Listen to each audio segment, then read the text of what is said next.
তিনি 22 শ্রাবণ 2025 BC अगस्त तालनि 4 सालमारि फाजाल हायुं हानि कग्लब सिक्रं कग्लब Gram Rabindranath ठाकुरनि fill 4 थैमानि साल बिनि अथैमानि साल बरम बरम रुवै उमाकान्त एकाडेमी बसकांगो तंमा रवीन्द्रनाथ ठाकुरनि मांथंगो फायै खुम्बो लायै बरम याफारजाका अ बरम रथनिबो फाइमानजाक फाइक्या बिसिब्रमनि हाइकेनो उमाकान्त एलमनि उमाकान्त एकाडेमी नि आदंग हायुं हानि कग्लब ग्रंनि रवीन्द्रनाथ ठाकुरनि मांथंगो फायै खुम्बो लाखिया बरम याफार लाखिया दिनि अ बरम याफार थानिबो एलमनि मथानि आदंगनो कारि मानजाखा रोंनकनि रोंसोंनायतै रोंसोंनाय जिग्र শ্রাবণ আমরা জানি কবিগুরু রবীন্দ্রনাথ ঠাকুরের প্রয়াণ তিথি 1941 সালে এই দিনেই তিনি প্রয়াত হয়েছিলেন। ইংরেজি তারিখটা অনেক সময় 7, 8, 6 আগস্ট এরকম থাকে।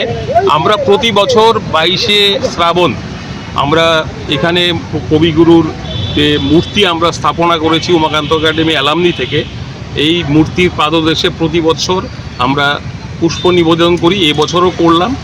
একদমই খুব বৃষ্টি স্নাত একটা অবস্থার মধ্যে আমরা নিবেদন করলাম এবং আমাদের একজন ম্যাডাম 2 লাইন গাইলেনও। এটাই আমাদের আজকের দিনের রবি ঠাকুরের প্রতি আমাদের শ্রদ্ধা। এবং একই সঙ্গে আমরা আজকে এখানে কয়েকটি বৃক্ষরোপণ করব 22শে শ্রাবণকে মাথায় রেখে। আমাদের এই যে আন্তরিক উদ্যোগ, এই উদ্যোগে আমাদের অ্যালামনির সঙ্গে আমাদের উমাকান্ত একাডেমি ইংরেজি medium, Umakanta academy Bangla medium দুটি স্কুলেরই ছাত্রছাত্রীরা এবং শিক্ষক শিক্ষিকারা আমাদের সঙ্গে উপস্থিত ছিলেন এবং তারাও সম্পূর্ণ উৎসাহ নিয়ে এই পুষ্প নিবেদনে তারা উপস্থিত ছিলেন।